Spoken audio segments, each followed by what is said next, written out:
अभी हमारे लिए प्रोफेशनल है स्टेज की। संजय सर, बात करें प्रोडक्शन नंबर 2 फिल्म का शुरुआत हुई स्टेज ऐप के बैनर तले बन रही है, और पुनर्जन्म जहां आपकी फिल्म अभी हाल ही में रिलीज हुई स्टेज ऐप पे तहलका मचा रही है, आपकी इमोशनल सीन लोगों को कनेक्ट कर रहे हैं। ऐसे में स्टेज ऐप का जो है एक और फिल्म प्रोडक्शन नंबर 2 से आज शुरुआत हुई है, क्या कहना चाहेंगे?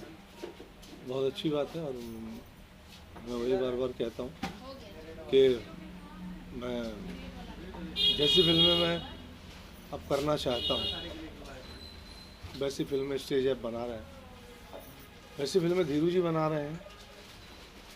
ऐसा नहीं कमर्शियल या मेन स्ट्रीम ड्रामा नहीं कर रहे हैं, मैं वो भी कर रहा हूँ, मगर एक अभिनेता की भूख मिटती है थोड़ा सी फिल्मों से, तो मुझे अच्छा लग रहा है इनके साथ काम करना, धीरू जी के साथ, और प्लस स्टेज ऐप के साथ, क्योंकि स्टेज ऐप कहानियों पे काम कर रहे हैं। स्टेज ऐप कमर्शियल जो सो कॉल्ड कमर्शियल ड्रामा होता है उसमें नहीं, कमर्शियल तो चीज़ होती है, बाज़ार में आई है तो कमर्शियल ही होती है। ये कमर्शियल एंड नॉन कमर्शियल की परिभाषा थोड़ा कंफ्यूज करती है। नॉन कमर्शियल क्या होता है? कमर्शियल है और बट कहानी, कॉन्सेप्ट, प्लॉट अलग होता है इन फिल्मों का, जो स्टेज ऐप प्रोड्यूस कर रहे हैं, स्टेज ऐप बना रहे हैं, जो धीरू जी बना रहे हैं। धीरू जी के डायरेक्शन में काम करना कितना अलग अनुभव मिलता है, कितना अलग कंफर्टेबल जोन में आप रहते हैं?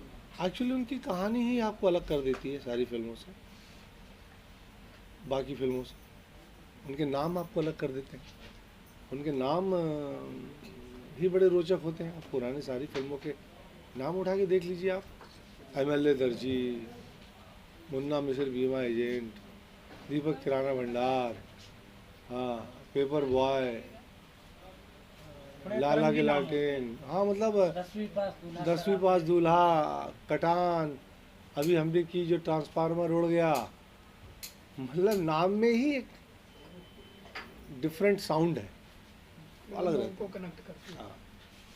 तो फिल्मों में तो ज़्यादा करके आपको जो है विलेन के रूप में देखा गया है, पिताजी के रूप में देखा गया है, लेकिन धीरू यादव जी की फिल्मों में आप चर्चित हीरोइन चांदनी सिंह के साथ दो बार एज ए हीरो बन के आ जाते हैं।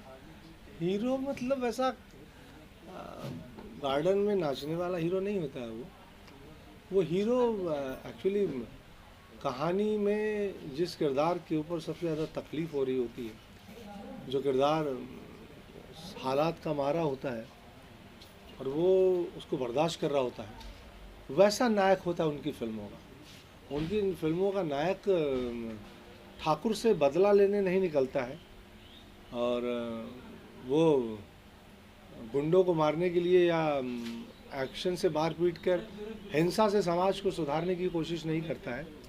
वो अहिंसक होता है और आम पब्लिक का नायक होता है, इसलिए वो अलग होता है थोड़ा सा। तो कितना खुशी होती है जो बोलते अरे हीरो है, हीरोइन के अपोजिट है संजय पांडे जी। हाँ, अच्छा तो लगता है, ऐसा नहीं कि नहीं अच्छा लगता, मैं कहूँ तो झूठ कहूँगा, अच्छा लगता है एक्चुअली। बस हीरो शब्द मुझे थोड़ा सा डर इसलिए लगता था हीरो से कि हीरो शब्द अहंकार को जन्म देता है। जैसे ही आप हीरो सुनते हैं आपके अंदर एक अहंकार प्रवेश करता है।